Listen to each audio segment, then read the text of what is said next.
respecto de la situación que tienen ambos y que podría poner un comienzo a este fin de la guerra comercial que ha perjudicado a muchos países, incluyendo, por cierto, a Chile. Conversamos con aquí en Jorge Saad, que ha venido antes y que justamente vino la primera vez que se pusieron las sanciones más grandes por parte de Estados Unidos contra China. Él es director del Centro de Estudios Internacionales de la Universidad Católica. Comienza Última Mirada.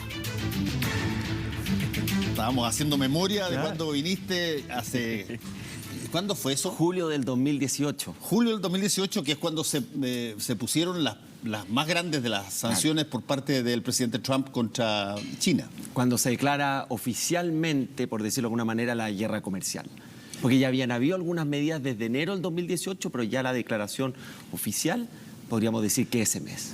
Y qué, a ver, veamos, antes tú trajiste un gráfico que es bien interesante para por lo menos visualmente constatar cómo se escaló en esta situación que parte en el año 2018, como tú dices, y que de pronto empieza a sumar sanciones una tras otra hasta que de pronto tanto la de China contra Estados Unidos como la de Estados Unidos contra China tienen a todo el mundo en ascuas. Veamos ese gráfico que lo tenemos ahí.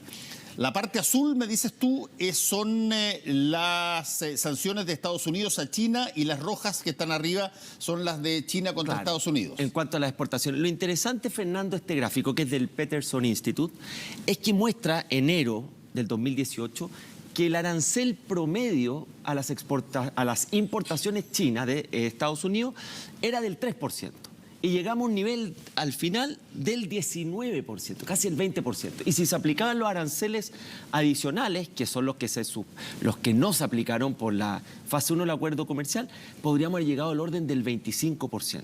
Eso muestra la magnitud de lo que ha sido, desde el punto de vista comercial o arancelario, esta guerra comercial o guerra tarifaria. Y me pareció muy ilustrativo ese gráfico de ir viendo la evolución de las restricciones comerciales. Esto es estrictamente lo que podríamos denominar una escalada, digamos. Absolutamente. Tú partes con algo así como una especie de advertencia, una especie de coscacho suave, te retribuye también por China con su propia represalia, y de pronto se escala ya a niveles que son intolerables para un país que no tenga, bueno, las economías que tiene Estados Unidos y China, digamos. Exacto, y esto es importante, Fernando, porque el acuerdo suspende la aplicación de aranceles adicionales, reducen un 50% los que se aplicaron en septiembre del año pasado, pero los grandes aranceles del orden de los 250.000 millones de dólares del 2018 se mantienen. Y eso es lo que hoy día Trump dice: si no se cumple este acuerdo, vamos a monitorear el cumplimiento, yo esos aranceles no los voy a retirar. O en otras palabras, la fase 2, yo eliminaría todos los aranceles en la medida que haya un cumplimiento al acuerdo que firmaron. Ya. Y esto, ¿se tiene alguna dimensión, Jorge, en términos, si tú quieres, no sé si es que hay alguna estadística apropiada para esto, pero ¿cuánto es lo que ha impactado en el mundo una guerra comercial en lo que va desde el 2018 hasta ahora entre Estados Unidos y China? A ver, hay muchas cifras agregadas en miles de millones de dólares, pero diríamos que primero la incertidumbre en los mercados, que ha generado mucho más volatilidad y que ha obligado a hacer proyecciones a la baja en el crecimiento mundial. De hecho, para el mismo año 2020, el Banco Mundial ya hizo una proyección a la baja. Lo segundo es cómo bajaron los flujos de comercio o los volúmenes de comercio mundial, que habíamos notado eso con un shock fuerte el 2008 con la crisis subprime. Y vimos nuevamente una tendencia, porque son las dos principales economías del mundo, donde también hubo una reducción de los flujos de comercio. Y lo tercero, que también es muy importante, es lo que ocurre con los precios de los commodities, en este caso el cobre, porque China es un actor muy relevante en el mercado mundial en cuanto al cobre. Sus productos, toda su industria manufacturera, y dentro de eso está obviamente Chile como uno de los exportadores. China es alrededor de la mitad del comprador mundial de cobre. O sea, estamos hablando de un poder de compra muy alto. Entonces, eso es lo que generó todo este cuadro de incertidumbre, con una particularidad que le hablamos el 2018, que toda esta guerra comercial se ha llevado en términos unilaterales. Aplica medidas a Estados Unidos, y genera una retaliación o reacción comercial china. No vimos casos, como han habido otros casos entre los dos países, o con Europa, el caso de Francia, donde se llevan a la OMC, a la Organización Mundial de Comercio. El mejor ejemplo, las sanciones comerciales a Boeing por subsidios. Entonces también aquí hubo una señal muy fuerte contra la institucionalidad multilateral, que es donde estamos acostumbrados a que se resolvieran este tipo de conflictos. Ahora, aquí hay sí una variable que me gustaría saber cómo ha actuado, una variable porque según yo recuerdo, no solamente Trump impone sanciones, sino que amenaza a los países aliados de Estados Unidos a que si es que ellos toman la batuta que queda dejada por Estados Unidos y empiezan a servir a China en las mismas cosas que Estados Unidos estaba imponiendo nuevas tarifas, bueno, eventualmente podían tener ellos un castigo también. ¿Eso se vio, se tradujo en algo? ¿Significó un retacamiento, digamos, de otros países que podrían haber aprovechado las condiciones para generar una llenada de este vacío con China? Se produjo, de hecho, con la Unión Europea, recuerdo también con la India, pero la diferencia es que en el caso de la Unión Europea se retiraron rápidamente. No sé si recuerdas tú la negociación que hubo con el ex comisionado de la Unión Europea, donde dijo, bueno, ahora vamos por ese continente o ese bloque, por decirlo de alguna manera. Pero también hay que ver el lado, entre comillas, positivo de esto, de que en materia de proteccionismo, dejando de lado las personalidades, en este caso de Trump, no hay palomas blancas en el mundo. O sea, todos tienen algunas cuentas pendientes y hay un muy buen informe que se hizo sobre la economía del G20 que muestra cómo desde el 2008 ha ido creciendo el proteccionismo a nivel mundial, no en aranceles como vemos en la guerra comercial, sino en otro tipo de restricciones en materias regulatorias, en trabas sanitarias, fitosanitarias. En definitiva, lo que se le llama en la jerga internacional el proteccionismo detrás de las fronteras. O sea, el proteccionismo interno. Y eso, por lo menos esta discusión de la guerra comercial, ha puesto en el tapete cuáles son aquellas prácticas que están trabando el comercio, que están afectando la globalización desde el punto de vista comercial. Y eso comienza en el 2008 con la crisis subprime. Y hoy día tenemos un personaje como Trump que simboliza esto, con sus declaraciones, con sus tácticas negociadoras que da y quita, pero es un tema, es una realidad en el comercio mundial y que sería muy deseable que se siga atacando como se está intentando hacer. Y ahora, desde el punto de vista de China, sí, que China llega a esta negociación, le advierten que va a ser solamente una parte de los aranceles los que van a ser retirados, el resto está ahí de alguna manera casi como un chequeo, un jaque, que no es mate, pero un jaque permanente. ¿Cuáles son las razones, a juicio tuyo, para que China acepte una situación que evidentemente todavía la deja en menoscabo en términos comerciales? Primero, yo creo que hay una situación real de cómo estaba afectando su economía la guerra comercial. Cuando vemos que China tiene un superávit comercial respecto a Estados Unidos, ¿qué significa? Que vende más a Estados Unidos que lo que Estados Unidos le vende a ellos. Por lo tanto, hay un daño directo. En segundo lugar, China ya tiene proyecciones de crecimiento para este año de las más bajas de la última década, esta desaceleración, que uno ve que se acerca al 6%, pero no olvidemos que China llegó a crecer a tasas del 10% por casi una década. Entonces, hay una desaceleración donde hay un efecto directo de la guerra comercial. Y lo tercero es que el comercio es muy interdependiente en el mundo, no así la tecnología, que es un tema que podemos hablar más adelante, y por lo tanto, al final del día Estados Unidos y China se necesitan mutuamente en el comercio de insumos, en la generación de software, de los chips para los equipamientos. Fijémonos que hay muchas empresas americanas que están en China, producen China, se exporta nuevamente a Estados Unidos y se vende desde Estados Unidos en definitiva. Así funciona hoy día todo el tema del comercio mundial. Entonces hay un tema práctico y hay un segundo tema de que entre China y Estados Unidos hay una rivalidad estratégica y yo pienso que íntimamente ellos están jugando a esta competencia que en algunos momentos está más en la tensión y en algunos momentos en la parte más calma. Es esta tensa calma que suele ocurrir con potencias que quieren tener la hegemonía mundial. Ahora, ahí en esa situación que tú estás describiendo, hay cosas que son bien interesantes, que algunas de ellas estábamos conversándolas antes de partir el programa, y que tienen que ver con, por ejemplo, Estados Unidos en este nuevo negociación con China, rompiendo hielos, digamos, de la guerra comercial, va a tener a China en el ámbito agrícola como probablemente el principal cliente en el mundo, lo que da la sensación de que es victoria para Estados Unidos. Mira, vamos a vender todo nuestro producto para allá, pero uno ya aprendió desde los años 60 en adelante con las teorías de Paulo Freire y las teorías de la dependencia, que en realidad no necesariamente el que vende más es el que tiene el poder por el sartén por el mango, sino que a veces quien te compra tiene tú tienes un grado de dependencia con ese tan importante comprador que eventualmente, si cambiaran las condiciones, todo lo que tú habías generado para proveer toda esa producción, eventualmente no tienes mercado alternativo donde colocarlo. Claro, y de hecho Trump en la campaña dijo, nosotros queremos llegar a la meta de vender nuestros productos agrícolas hasta los 40.000 millones de dólares. Y eso es el cálculo que se estima porque los compromisos de compra también incluye otro tipo de productos, suministros de energía y temas de productos manufacturados.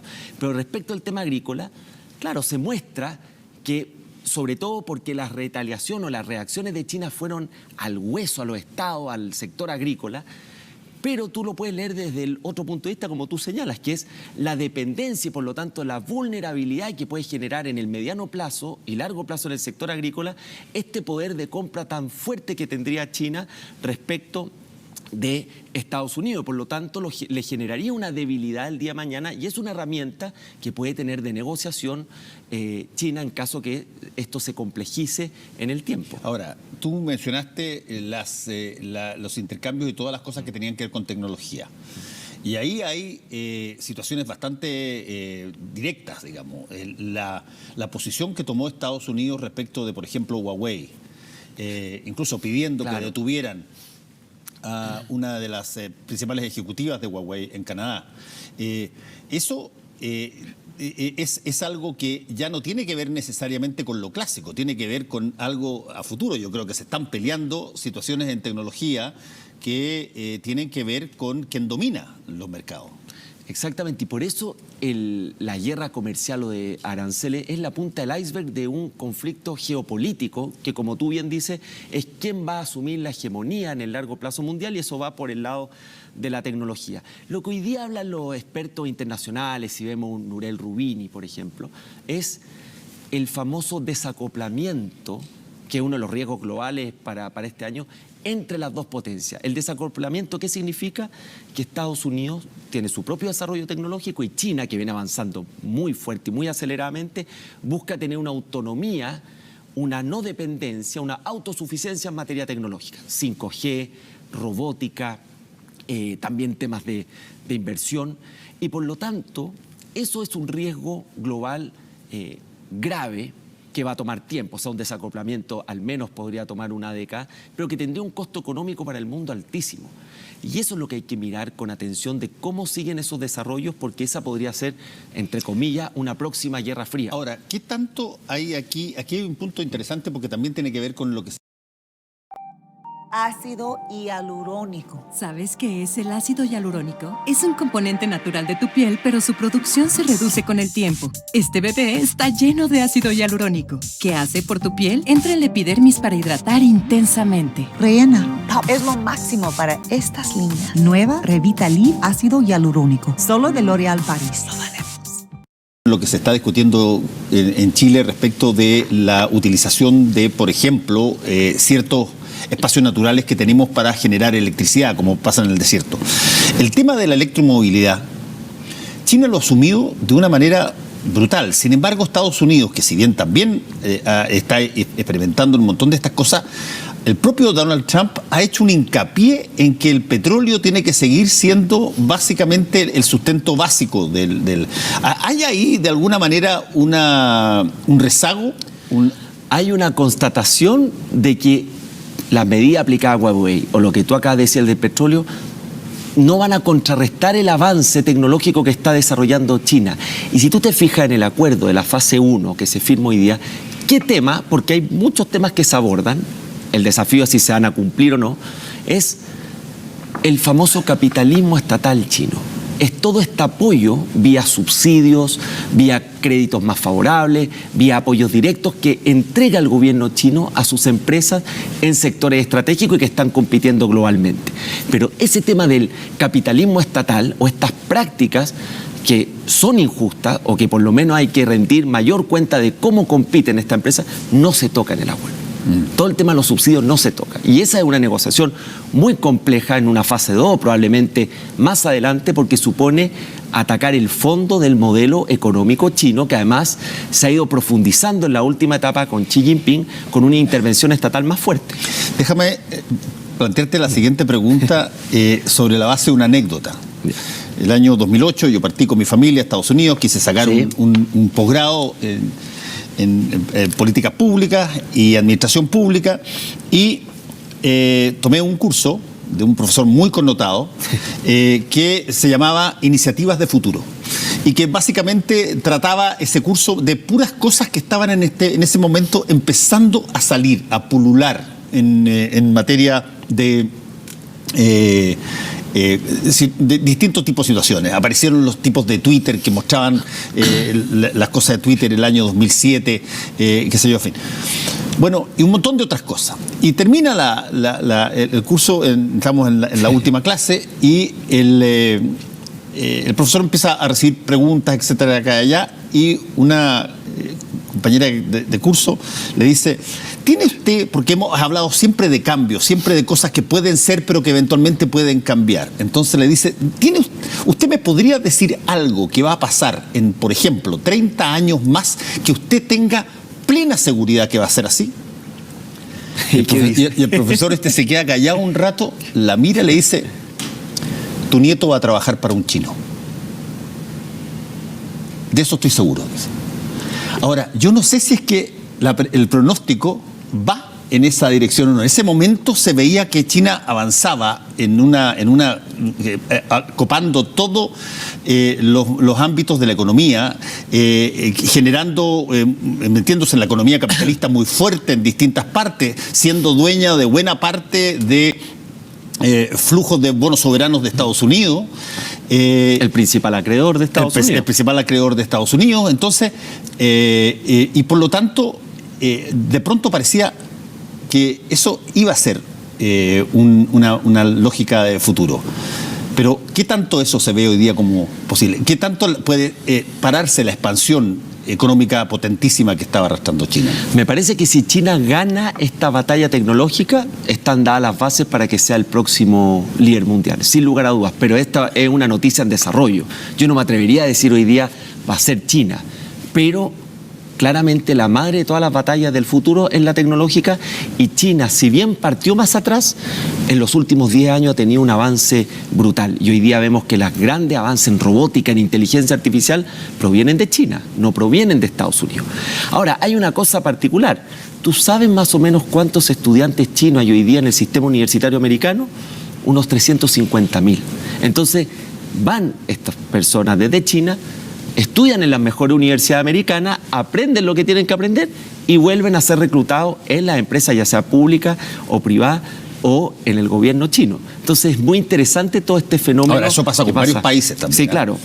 Sí, pasa con varios, pero es impresionante el creciente presencia de estudiantes chinos en Estados Unidos. Me imagino que tú te tocó verlo en el 2008, yo me acuerdo perfecto cuando estuve tuve allá. Muchos compañeros chinos, todos con la excepción de uno, eran hijos únicos. Porque todos habían seguido de alguna manera la política histórica de China del hijo único. Que se está cambiando. Que está cambiando ahora, que ha cambiado bastante ahora. Pero en esa época, estamos hablando de personas que tenían más de 30 años, más de 40 años, todos eran hijos únicos. Sí.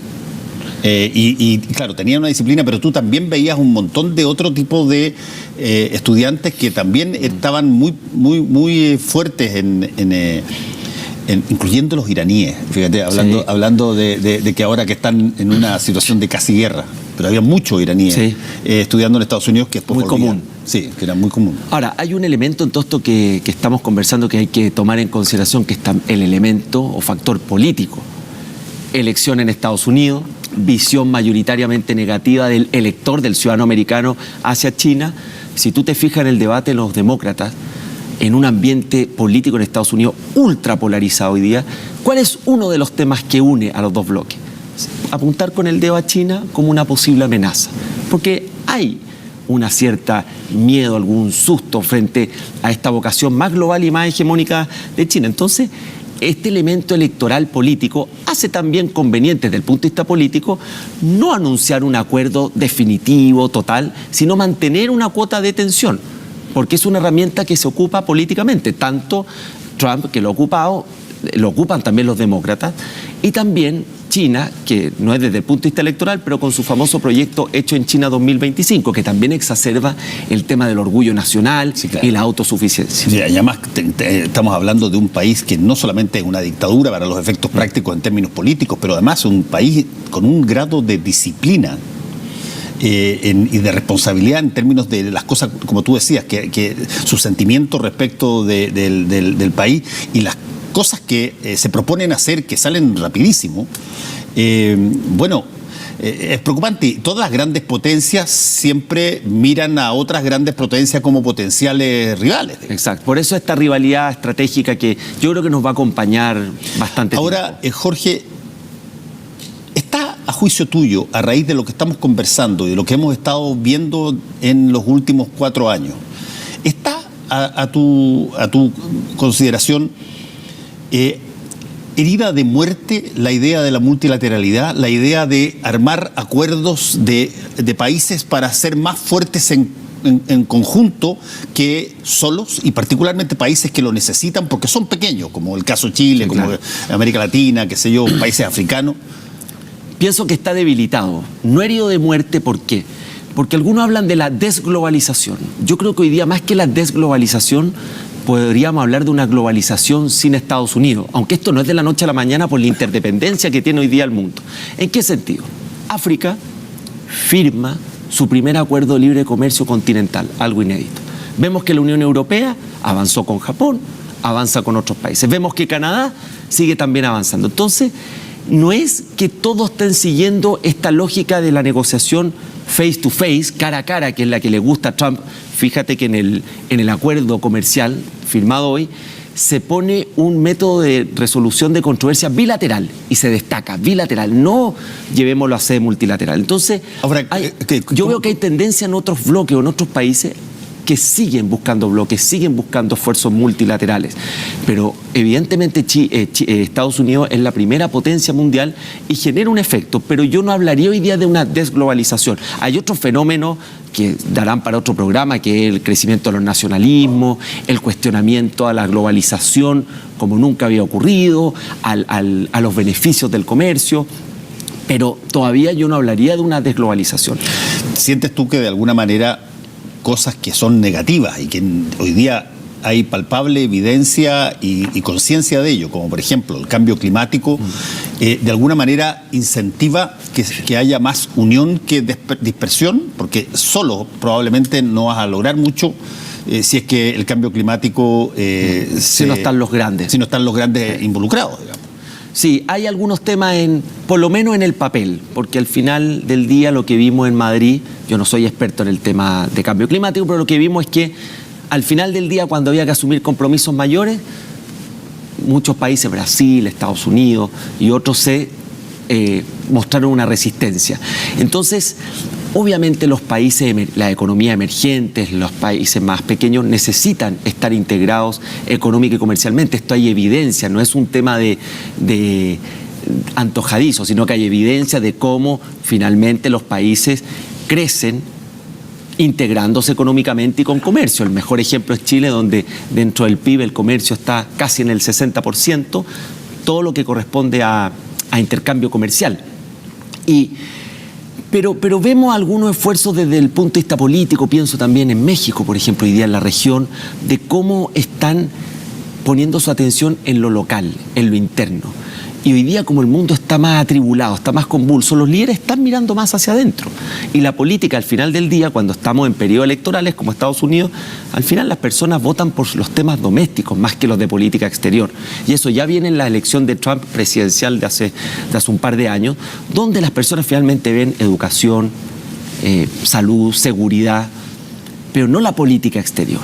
Ahora, hay un libro bien interesante que lo estuve releyendo porque es antiguo, de Paul Kennedy, que se llama Auge y caída de las grandes potencias, Sí, y claro. que examina desde mucho antes del Imperio Romano, va bien atrás, incluso el Imperio Persa, hablando ahora de los iraníes, va examinando cómo fue qué constantes, qué cosas relativamente, si tú quieres, paralelas, se produjeron en los grandes imperios, los grandes potencias en algún momento dado de la historia para que después sucumbieran y cayeran estrepitosamente. Y en gran medida, casi todos tienen un cierto patrón común. Es tanto el territorio que tienen que abarcar en un momento dado y tienen que desplegar tanta presencia en esa época de tropas o presencia de la economía, que el gasto que tienen que utilizar en mantener todas esas situaciones para que haya respeto, disciplina en los territorios que ellos termina vulnerando la situación de básicamente su lugar original. Claro. Y pasa con el Imperio Romano, que abarca no sé cuántito. Y que de alguna manera es interesante verlo eso, porque también lo conversamos hace un par de años. Estados Unidos está de pronto, y Trump lo ha dicho varias veces, tratando de traer gente que tiene hoy día tropas que tienen distintas partes y diciendo, mira, encárguense ustedes de eso, yo ya me cansé de pagar la cuenta por atenderlos o protegerlos a ustedes. ¿Qué tanto esa situación habla un poquitito de que tú tienes una dispersión que puede jugar en tu contra? Sí, yo diría que en los últimos 2-3 años vemos una multipolaridad y una mayor fragmentación en el mundo. Ya no están tan marcados los liderazgos, que en este caso era Estados Unidos, que es el gran portavoz de la globalización, utilizando el comercio como su infraestructura para promover la globalización. Entonces hay una multipolaridad con un creciente liderazgo chino, mucho más fragmentado. Hay otros actores que hoy día tienen incidencia internacional que no necesariamente son gubernamentales, todas las sociedades civiles, los grupos organizados, y hay una mayor desestabilización. No es un tema quizás de este programa, pero veamos lo que está haciendo Turquía, que silenciosamente sigue entrando en Libia. Veamos las tensiones de Arabia Saudita, que se arrastran obviamente hace muchos años con Irán, lo que ocurre en Siria, Irak, que desde la ocupación de Irak ha sido prácticamente un caos, un estado fallido. Sin duda. Entonces hay una fragmentación mayor y hay un interés de Estados Unidos de decir también, a través de Trump, yo hoy día no estoy dispuesto a asumir costos como país en pro del beneficio global, que era lo que muchos presidentes americanos decían: para que Estados Unidos esté bien, el mundo tiene que estar bien. Esa vocación viene un poco en retirada. A contrario censo, tuve a Xi Jinping hace 2 años en el Foro Económico Mundial, que dice: nosotros promovemos la globalización, el multilateralismo y el libre comercio. O sea, una vocación globalizante, que no era la que tenía China en el pasado. Sí, ahora, y esto es lo militar. Tú ves qué sucede cuando hay acuerdos de este tipo o hay guerras comerciales de este tipo, cómo se mueven simultáneamente las piezas en el mundo militar, que son de las cosas que además no solamente proveen, si tú quieres, amenazas, advertencias o inhibiciones, pero además es un tremendo negocio comercial. Así es. Incluiría también la amenaza a la ciberseguridad, que también, y que tampoco hay referencia al tema de ciberseguridad y protección de información en el acuerdo. Yo pienso que Estados Unidos sigue siendo incontrarrestable militarmente. Creo, por lo menos en el pasado, las cifras del gasto militar americano duplicaban prácticamente al mundo. Y eso Estados Unidos sabe esa fortaleza, y Trump potencia y vocifera en torno a esa fortaleza. Pero vemos que China está hoy día aumentando su gasto en defensa.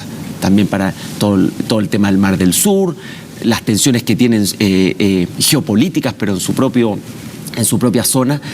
Pero no veo hoy día ni en el corto ni en el mediano plazo una amenaza desde el punto de vista militar real al gran poderío que tiene Estados Unidos. Ni siquiera en las escaramuzas que han pasado y ataques y represalias en Irán. veo que el daño puede ir por otro lado, más por ciberseguridad, por atentados dirigidos y por desestabilización en la propia región de Medio Oriente, donde pudiéramos ver eventualmente ataques a empresas, ciudadanos americanos, tropas, pero no un enfrentamiento militar formal, porque además Irán, aparte que su economía está en recesión y con cifras muy bajas, es un país mucho más pobre en términos de capacidad de enfrentar a una potencia como Estados Unidos. Jorge, muchas gracias por haber estado con nosotros. Muchas gracias por la invitación. Volvemos en un ratito.